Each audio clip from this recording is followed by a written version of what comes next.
Hello students, once again we are here to discuss our chapter, that is garbage in and garbage out. What is chapter? Garbage in, garbage out. As we have already discussing this chapter, so today under this chapter we will discuss dealing with garbage.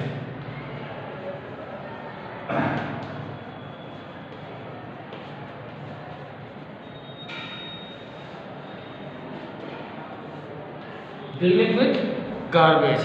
For management of dealing with garbage में हम लोग पढ़ेंगे क्या? Management of biodegradable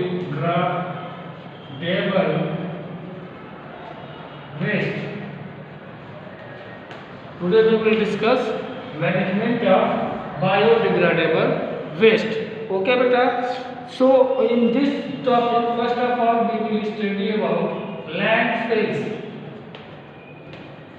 The one way of managing biodegradable waste is these wastes are used to fill the low-lying parts of land. To fill the low-lying parts of land means the land, the part that is low from the earth surface, जो मतलब गड्ढा हो, उसको fill करने के लिए. ठीक, all the biodegradable wastes are dumped inside that pit or simply the whole the part of the land. उसमें हम उसको क्या करते हैं, डाल देते हैं. एनार्मस मतलब कई ट्रक, जितना बड़ा उसकी कैपेसिटी है पूरा उसमें क्या कर दिया जाए, डाल देते हैं. और when waste is received at the landfill, it is checked to ensure it contains. जब वहाँ पे पहुँच जाए तो हमको ये चेक करना होगा कि उसमें सिर्फ बायोडिग्रेडेबल वेस्ट ही है, उसके अलावा कोई और वेस्ट नहीं है. ओके बेटा. It is then dump into the landfill where it is base is covered with bed rock and plastic cover to avoid the seepage of dirty water into the. मान लो गड्ढा है, इस गड्ढे में हमने पूरा वेस्ट क्या किया, डंप कर दिया. उसके बाद इसको हमने प्लास्टिक के कवर से कवर कर दिया ताकि इसके अंदर वाटर ना जाए. और उसके बाद इसको छोड़ दिया बैक्टीरियल एक्शन के लिए. किसके लिए? बैक्टीरियल एक्शन के लिए. The garbage is compacted and covered with to prevent order. इसलिए बंद कर दिया गया है ताकि इसमें से बदबू स्मेल ना निकले, लिटर इधर उधर उड़े ना, बिखरे ना. एंड पेस्ट इन्फेस्टेशन, जो उसमें कीटाणु है, पेस्ट है, वो वहाँ से निकल के कहीं और जाके लोगों को इन्फेक्ट ना करे, इसलिए उसको क्या किया गया, एकदम कंपैक्ट कर दिया गया, कवर कर दिया गया. The waste is then gradually decomposed by microbes. और ये पूरा वेस्ट धीरे धीरे क्या हो जाएगा, डिकम्पोज हो जाएगा, रिड्यूस हो जाएगा. ठीक है बेटा. तो ये और ये ज़मीन जो हमारी खाली थी वो कवर हो जाएगी. क्या हो जाएगी? कवर हो जाएगी. ठीक है बेटा. और धीरे धीरे ये हमारे लेवल पे आ जाएगा. सेकेंड मेथड जो है composting.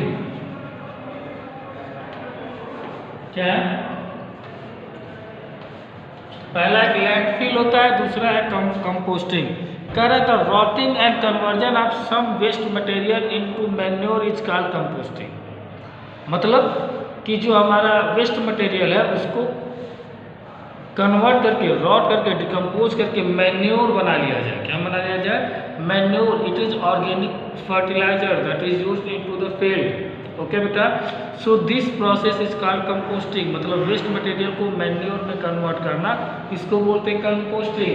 You have seen at your home that those who have cows and buffaloes at their home, they make a pit in their field.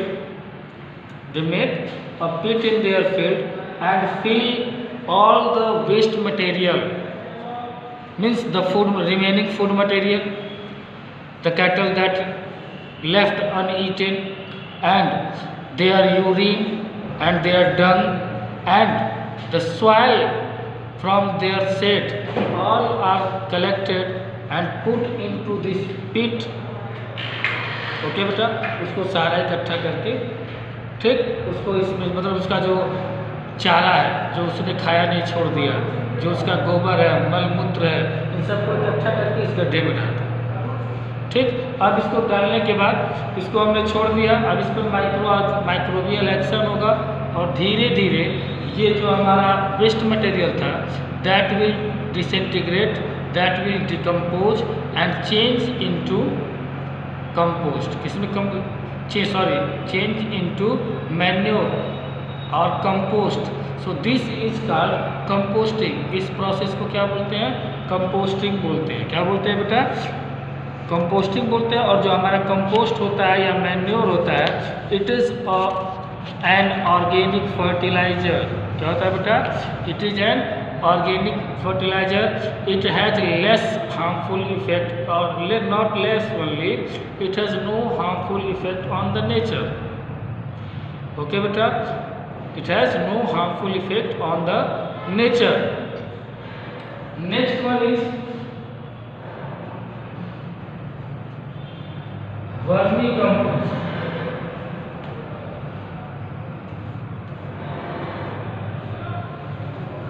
Next one is what? Vermicompost. What is vermicompost? The method of preparing compost using organic waste with the help of redworm or earthworm is known as process of making compost, process of making compost with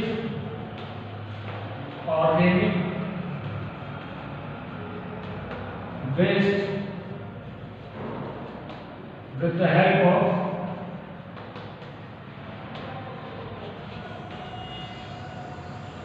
help of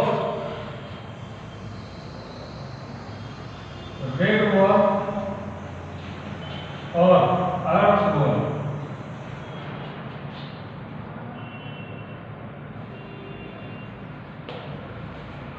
It's called vermicompost. This process is called what? vermicompost.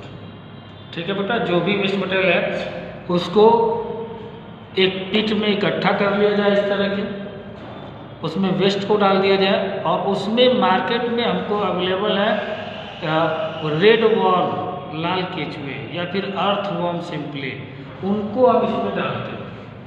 अब वो red warm जो है या फिर जो earth worm है, they will start feeding on this waste.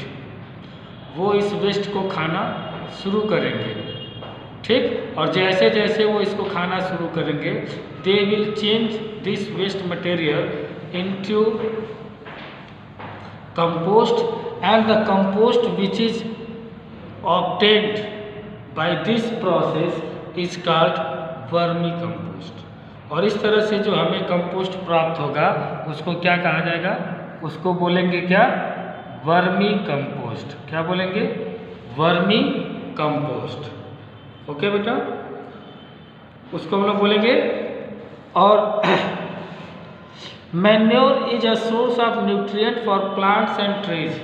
Manure is a source of nutrients. देखो बेटा, मैन्योर न्यूट्रिएंट्स का रिच सोर्स है फॉर प्लांट्स एंड ट्रीज। जो प्लांट हैं, जो ट्री हैं, उनके लिए। आपने देखा होगा कि हम अपने घर में गार्डन में अगर कोई पौधा वगैरह ग्रो करते हैं वेजिटेबल का या फ्लावर का, तो उसमें हम ऑर्गेनिक मैन्योर का यूज करते हैं। उसमें हम काऊ डंग, ठीक, आया समझ में, इन सब का यूज करते हैं, गोबर का यूज करते हैं। So this is eco friendly manure, it has less harmful effect, no harmful effect, that's why it is called, it is an organic fertilizer that will not harm the plants or the environment। मतलब manure जो vermi compost है, ये eco friendly fertiliser है, जो organic fertiliser है, eco friendly है, जो ना तो प्लांट को हार्म करेगा और ना ही इन्वायरमेंट को हार्म करेगा। ओके बेटा, सो